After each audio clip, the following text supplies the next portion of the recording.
Welcome back to the deep dive.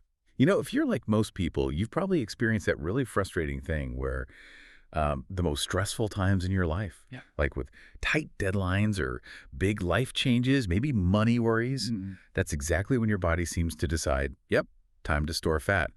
Often, like right around the belly. It almost feels like your body's betraying you right when you need it to be on your side. So today we're digging into the source material you sent over. It gives us a really fascinating physiological reason for this common struggle. Our mission here is to really get the science behind this stress belly fat link. We want to break down how this one specific hormone acts like a metabolic switch, telling your body to store energy exactly where you don't want it. That's absolutely right. Yeah, we're diving deep into how your metabolism kind of remembers chronic stress and how that memory shifts its focus, away from burning fat and more towards just surviving. And that whole conversation really has to start with the main player here, the key chemical messenger we call cortisol. Right, cortisol. It gets such a bad rap. But originally, it's actually helpful, isn't it? Yeah. Like a hero hormone. Exactly. Initially, yes. Cortisol is your body's ultimate survival tool. It's a core part of that fight or flight response. It's designed to give you this massive, instant surge of energy when there's real, actual danger. Think short, intense bursts. But here's the critical insight from the research, and it's almost, tragic in a modern sense. Your nervous system hasn't really updated its software for 10,000 years. It honestly does not know the difference between, say, running from a predator and staring down an overflowing inbox, or sitting in traffic for hours. Okay, let's unpack this. What actually happens in the body when that survival mechanism, that cortisol release, is basically always switched on, even at a low level. Yeah, the effects are huge, physiologically speaking. And there's all geared towards immediate survival, not really long-term health or, looking good in genes. So when cortisol floods your system, your body instantly jacks up blood sugar levels. It pulls energy from stores. Great if you need to sprint away. But if you're just sitting there stressed, that sugar doesn't really have anywhere useful to go. So storage it is. And it also dials down functions it thinks are non-essential right then. Things like proper digestion, your immune response, even reproductive health. And most relevant for us today, it actively encourages fat storage, specifically right there in the abdominal region. Yes, and we should pause on why the belly. It's not just random. We're talking about visceral fat, the deep stuff around your organs. The sources point to a couple of key reasons for this. First, that abdominal fat is really metabolically active and easy for the body to access quickly. It's like prime energy storage right next to the liver, ready to go if the perceived crisis gets worse. And second, the receptors for stress hormones are just, more densely packed in that belly area compared to other spots like your hips or thighs. The body's basically shouting, emergency! Store all essential supplies right here, now. So chronic cortisol, it's pretty much a direct pathway to gaining weight around your middle. It really paints a picture of your metabolism going into emergency lockdown mode. But the frustration just gets worse when you look at the behavioral side. High cortisol doesn't just control where you store fat. It actually messes with what you want to eat, right? Oh, absolutely. Connect the dots here. Chronic stress, high cortisol, it really does alter your brain chemistry. Think about it. After a long, grinding, stressful day, your nervous system is just shot. And the quickest way your body knows to soothe itself, it starts hunting for quick comfort hits. And what delivers that fastest? Usually foods high in sugar, refined carbs, fat, the culprits. Chips, chocolate, maybe a big pizza. And look, this isn't about weak willpower, it's biological. These foods give you a temporary boost in serotonin, the feel-good chemical, offering just a fleeting moment of calm for your stressed-out system. Okay, but hold on. If stress biologically drives these cravings, why doesn't everyone crave the exact same slice of cake? Do the sources talk about individual differences, genetics maybe? That's a really good question. Yeah, the sources do touch on this. While the biological urge to seek comfort is pretty universal when cortisol's high, the specific food you reach for, that's often learned or conditioned. Sure, genetics play a part in how you metabolize things, and your personal history or culture dictates which comfort foods feel most rewarding to you. But the underlying mechanism, that's the same across the board. Cortisol kicks off the search for that quick, caloric hit to calm things down. Which leads straight into that awful cycle the research talks about. Stress triggers cortisol, which sparks intense cravings, leading to eating those foods, which leads to fat storage and weight gain. Right. And ironically, you feel more stressed because of the weight gain or how you feel about your body. The whole thing just repeats. Exactly. And this is a huge piece of the puzzle for you, the listener. It explains so clearly why just counting calories, the traditional diet approach, often fails completely when you're under chronic stress. Yeah. If you don't deal with the underlying hormonal situation, you're essentially fighting your own biology constantly. Okay, so if that wasn't discouraging enough, let's dig into the specific metabolic roadblocks that high cortisol throws up.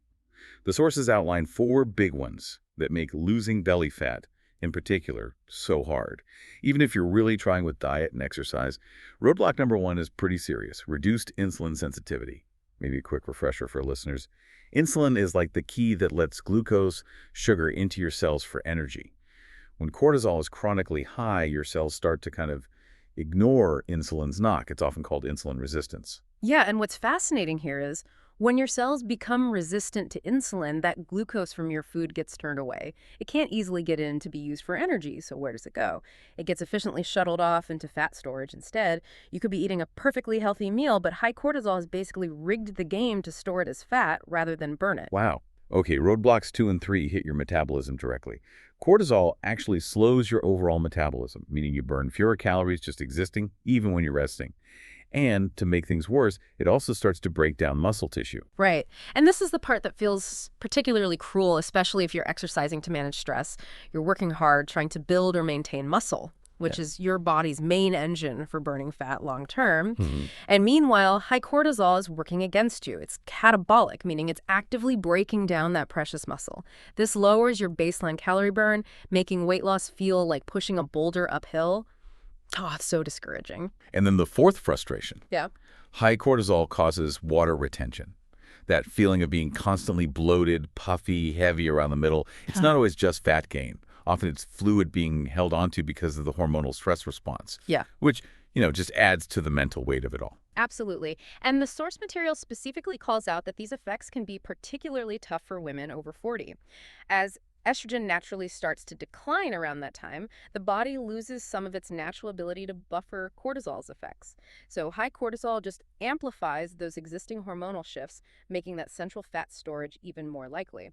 If we zoom out a bit, we're really talking about what the sources call the cortisol switch. It's like this fundamental metabolic toggle.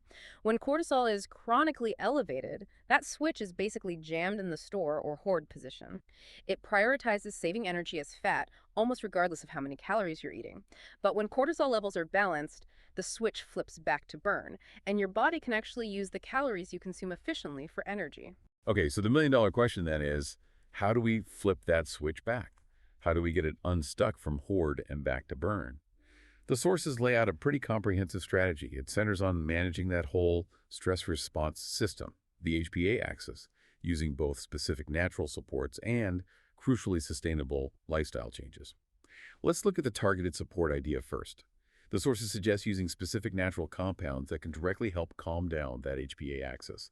They talk about a particular formula, apparently inspired by some traditional island practices, designed not just for generic fat burning, but specifically for targeting stress-related fat by helping to balance cortisol. Right, and the real emphasis here is on what are called adaptogenic herbs.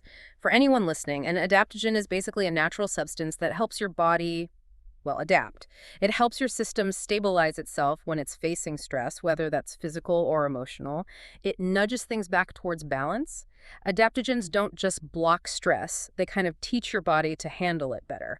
And among the key ingredients highlighted for fighting stress, the research really focuses on ashwagandha root. This one seems pretty crucial. It's specifically cited for its strong ability to help modulate and lower those circulating cortisol levels and also reduce feelings of anxiety. So it directly tackles that stress fat storage cycle. Okay, ashwagandha. What else? Then you've got green tea extract. This has that nice dual action. It contains compounds that are thermogenic, so they can gently boost calorie burning. But it also provides L-theanine, which is an amino acid known for promoting a feeling of calm, focused energy, but without making you feel jittery. Kind of perfect for fighting off that mental fog that comes with stress. Interesting. Calm energy sounds good. And they also list turmeric curcumin. This one targets the inflammation side of the equation. Chronic cortisol often goes hand in hand with low-grade systemic inflammation, and curcumin is well known for helping to reduce that inflammation, which itself is linked to metabolic problems and weight gain. Right. Inflammation is a big piece of this puzzle, too. Exactly. And supporting those core adaptions, you often see ingredients like L-carnitine and Garcinia cambogia. These are generally included to help with energy utilization, encouraging the body to use fat for fuel, and also with appetite signaling, helping to manage those sudden, intense cravings that cortisol can trigger. So the whole idea behind this kind of formulation is to help restore that hormonal balance, basically allowing your body to get back to burning fat efficiently even when you're dealing with the unavoidable stresses of daily life. But, and this is a big but, the research is really clear on this point, you can't just rely on a supplement to fix everything if your lifestyle's working against it. Sustainable change needs both, right? That targeted hormonal support plus developing mindful habits that naturally help lower cortisol levels over the long term. So let's quickly run through the 5 key practical habits the sources recommend for naturally keeping your stress hormones in check. Number 1, and it's foundational, sleep. Seriously, aim for 7 to 8 solid hours consistently. Skimping on sleep. Your body reads that as major physical stress. Cortisol shoots up almost immediately, and you're basically guaranteed to have sugar cravings the next day. Crucial point. Number 2 is diet. It's all about stabilizing that blood sugar. Avoid the big spikes and crashes. That means focusing your meals around good sources of protein, plenty of fiber, and healthy fats. Eating like this provides steady energy and helps prevent those sudden blood sugar dips that can trigger cortisol release as your body tries to compensate. Okay, sleep, diet. Third is movement. And notice, we're not necessarily talking about like killer workouts that might actually increase cortisol for some people. We're talking consistent, often gentler movement. Things like walking, yoga, maybe some resistance training. These help burn off any excess blood sugar that cortisol might have released, and they help regulate hormones without adding more stress to the system. Yeah, finding the right kind of movement is key. Fourth, breathing. This one might sound simple, but it's incredibly powerful and fast-acting. Just doing some simple, deep, mindful breathing exercises, even for just 5 minutes a day, works by activating your vagus nerve. That nerve directly stimulates the rest and digest part of your nervous system, the parasympathetic system, which actively lowers those circulating stress hormones. You can feel the shift quite quickly. 5 minutes, that seems doable. Okay, and the 5th one, hydration. Simple H2O. It sounds basic, but being even mildly dehydrated is another one of those subtle stressors that your body registers as a threat. And that can lead to a little bump in cortisol.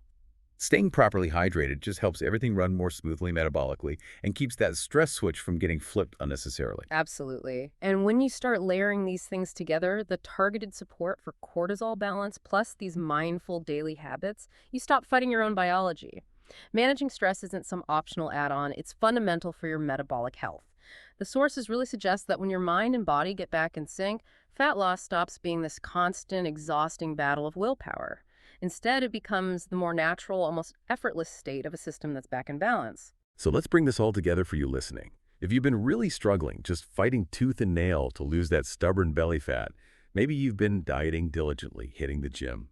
The big takeaway from our deep dive today is pretty clear. The problem might genuinely not be about your effort or your willpower. It's much more likely that your chronic stress hormones, especially cortisol, are actively working against your goals, keeping your body stuck in that survival first, store everything mode. Calming that hormonal system down, flipping that metabolic switch back towards burn, it seems to be the foundational step needed to finally see less bloating, experience fewer overwhelming cravings, and ultimately achieve a more energized, balanced metabolism. Which really does raise an important final question for you to think about.